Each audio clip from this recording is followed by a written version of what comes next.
మరొక నూతన దినాన్ని మనకు అనుగ్రహించిన మహోన్నతులైన దేవునికి స్తుతి ఘనత ప్రభావములు చెల్లునుగాక. ప్రతి దినము మనకు ఎదురవుతున్న ప్రతి సవాళ్లను దైవజ్ఞానంతో ఎదుర్కొంటూ ముందుకు వెళ్ళాలి అంటే ఖచ్చితంగా మనకు దేవుని కృపావార్త కావాలి. దేవుడు అనుగ్రహించిన అనేక కృపావార్తలు కలిగిన ఈ పరిశుద్ధ గ్రంథంలో నుండి ప్రభు నేడు మనకిచ్చిన వాగ్దానాన్ని ధ్యానం చేసుకుందాం. యేసుకేలు గ్రంథం 34:26 వచనంలో దీవెనకరమైన వర్షములు కురియను.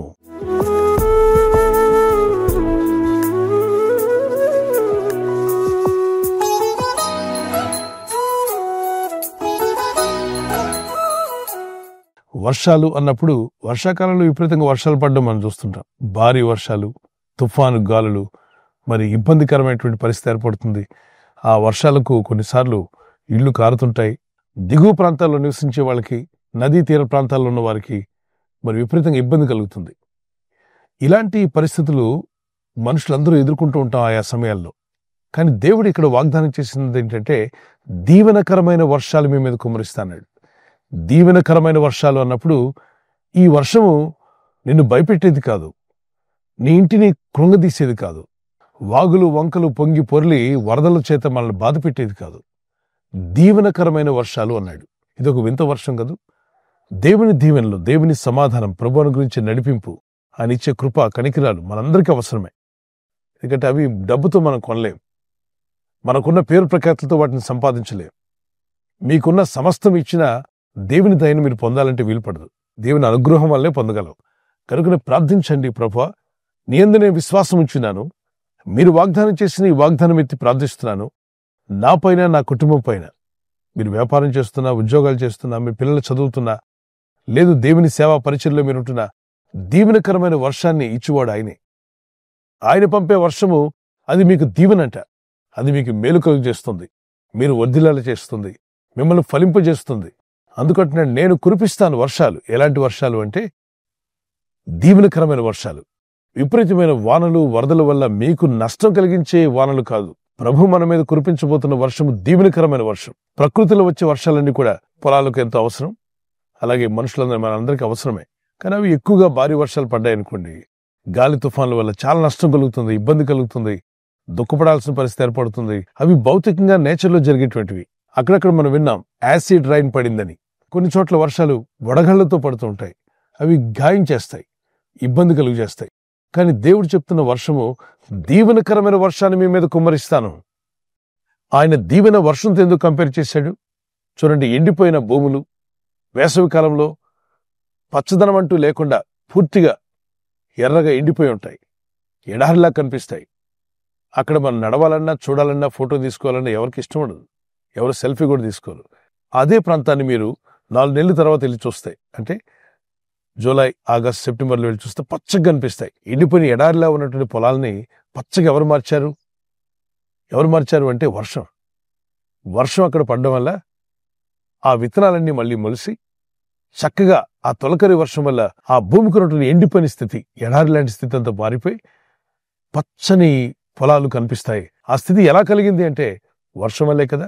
అలాగే మీ జీవితాల్లో కూడా ఒకవేళ ఎండిపోయిన స్థితి, ఆత్మీయంగా ఎండిపోయి ఉన్నా, ఆర్థిక పరిస్థితులు మీరు ఎండిపోయినా, అనారోగ్యం వచ్చి ఆరోగ్యమే ఎండిపోయినట్టు అయిపోయినా, కొన్నిసార్లు కుటుంబ బాంధవ్యాలు, భార్యాభర్తల మధ్యలో ప్రేమ ఎండిపోయినట్టుగా ఒక ఎడారిలా కనిపించే పరిస్థితులు ఉంటాయి. కొన్ని కుటుంబాల్లో, కొన్ని జీవితాల్లో అత్తకోళ్ల మధ్యలో ఆ ప్రేమ అంతా పోయిందనుకోండి, ఒక ఎడారిలా ఉంటుంది. వాళ్ళు ఒక ఇంట్లో ఉంటున్నా ఒకరి పట్ల ఒకరు ప్రేమ లేదు, అనురాగం లేదు, దయ లేదు, కనికరం లేదు, కఠినంగా మాట్లాడుకుంటూ కఠినంగా ప్రవర్తిస్తూ ఉంటే అదంతా ఎండిపోయిన ఎడారిలాగా అనిపిస్తుంది. అట్టి స్థితిలో ఉన్న మీ కుటుంబాల మీదకి దేవుని దీవెన వర్షం రావాలని ప్రార్థించండి. దేవాన్ని దీవెన వర్షాన్ని మా పైకి పంపించండి. మీరు అనుగ్రహిస్తున్నటువంటి ఆ దీవెనలు, ఆ వర్షం వలె మా మీదకి వచ్చినప్పుడు ఆ ఎండిన స్థితి మా గృహాల్లోని తొలగిపోతుంది. మా మధ్యలో ప్రేమ, అనురాగము, సమాధానము, నెమ్మది కలుగుతుంది. కనుక అలాగే చేసే పనుల్లో కూడా వర్ధిల్లులాగున, ఆర్థికంగా, ఆత్మీయంగా, ఆరోగ్యపరంగా అన్ని రంగాల్లో మీరు వర్ధిల్లులాగున దేవుని వాగ్దానం పట్టుకుని ప్రార్థన చేయండి. దేవా, మా కుటుంబాల్లో, మా జీవితాల్లో, సంఘంలో, పరిచర్యలో కూడా మీ దీవెనకరమైన వర్షాన్ని కుమ్మరించు దేవా అని ప్రార్థన చేద్దాం. ఒక చిన్న కీర్తన పాడుకుందాం.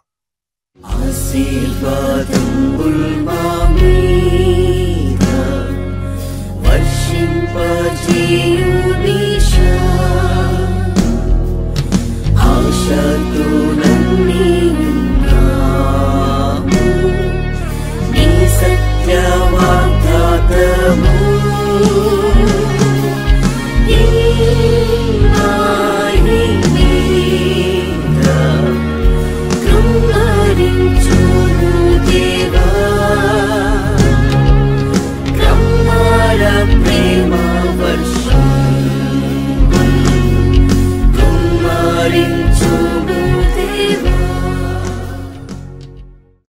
వర్షం ఎప్పుడు కింద నుండి రాదు, పైనుండి వచ్చేది వర్షం.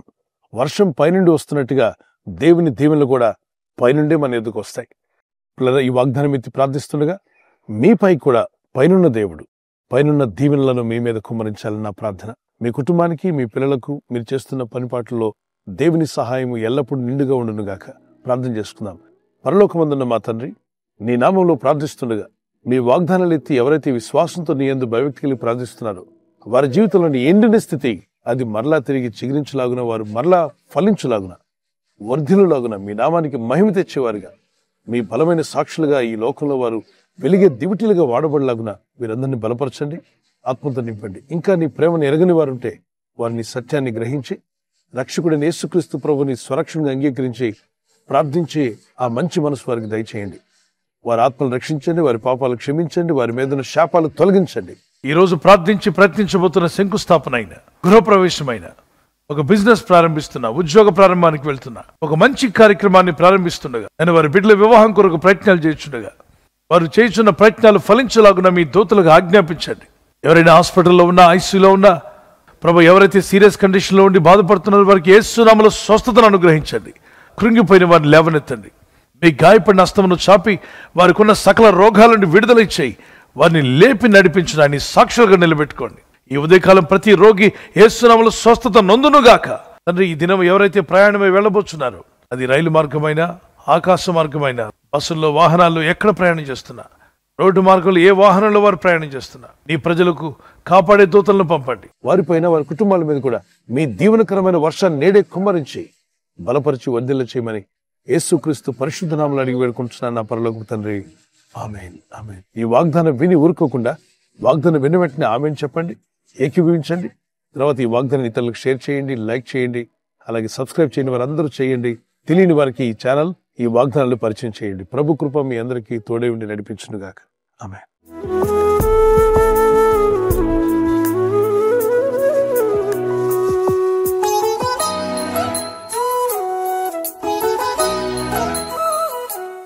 మరి బర్త్డే ఉన్న వారికి happy birthday to you. Many more returns of the day. May the lord continue to bless you. నీ ప్రార్థనలన్నీ యెహోవా సఫలపరచును గాక. May the lord grant all your request. Psalms 20:5. కీర్తన 25. నీ ప్రార్థనలన్నీ యెహోవా సఫలపరచును గాక. May the lord bless you with this words. ప్రభు మిమ్మల్ని దీవించి బలపరచాలి మా ప్రార్థన. కుమారులు, చిన్న బిడ్డలు, పెద్దవారు మొదలుకొని మరి హ్యాపీ బర్త్డే. మీకు దేవుడు దీర్ఘాయుష్ని ఇవ్వాలని, మంచి ఆరోగ్యములు కలిగి దేవుని వాక్యంలో ప్రార్థనలు ఎదగాలని మీ నిమిత్తం మా ప్రార్థన. మీ ఆత్మ వర్ధిల్లుచున్న ప్రకారము మీరు అన్ని విషయాల్లో సౌఖ్యంగా ఉంటూ, ఆరోగ్యంగా ఉంటూ వర్ధిల్లాలని మీ కొరకు ప్రార్థిస్తున్నాం. God bless you. Many more returns of the day. Wedding anniversary జరుపుకున్న వారికి we wish you all the best. Happy anniversary. Many more returns of the day. ప్రభు అక్కడ ఆలస్యమైతే silver jubilee, golden jubilee, platinum కూడా జరుపుకునే కృప దేవుడు మీకు ఇచ్చునుగాక. యెహోవా తన్ను ప్రేమించు వారందరినీ కాపాడును. కీర్తన 145:20. The lord watches over all who love him. ఆయన ప్రేమించు వారందరినీ ఆయన కాపాడువాడు. ఆయన ప్రేమిస్తూ ఉదయకాలం లేచి ఆయన ప్రార్థనలో ఉన్నారు కదా, ఆయన పాదసన్నిధిలో మీ ప్రేమను వ్యక్తపరిచారు. దేవుని కాపుదలు మీకు ఎల్లప్పుడూ యేసు నామములో ఉండునుగాక. God bless you. భార్య భర్తల మధ్యలో అనురాగము, ప్రేమ, ఐక్యత, దాంపత్య జీవితంలో దేవుని సహాయము, అలాగే ఒకరి పట్ల ఒకరు ప్రేమ కలిగి జీవించడానికి దేవుని సహాయం మీకు కలుగును. భార్య భర్తకు లోబడాలి, భర్త భార్యను ప్రేమించాలి. ఈ 2 సింపుల్ వచనాలు మీరు పాటించగలిగితే మీ కుటుంబాలు అద్భుతంగా దేవుని ఆశీర్వాదాలతో నింపబడతారు. God bless you. ఈ ఛానల్ మీరు సబ్స్క్రైబ్ చేసుకోవడం వలన 2 పనులు జరుగుతున్నాయి. ఒకటి, సువార్త జరుగుతున్నది, ఆత్మలు రక్షించబడుతున్నాయి. రెండవది, పేదలకు, అనాథలకు ఈ ఛానల్ ద్వారా సహకారం అందించడం జరుగుతుంది. మనం సబ్స్క్రైబ్ చేసుకోవడం వలన అందరికీ సహాయం చేసిన వారమవుతున్నాం. ఖచ్చితంగా ఈ యూట్యూబ్ ఛానల్ ను సబ్స్క్రైబ్ చేసుకొని బెల్ బటన్ ను క్లిక్ చేయండి. మీకు వెంటనే మెసేజెస్ పంపబడతాయి.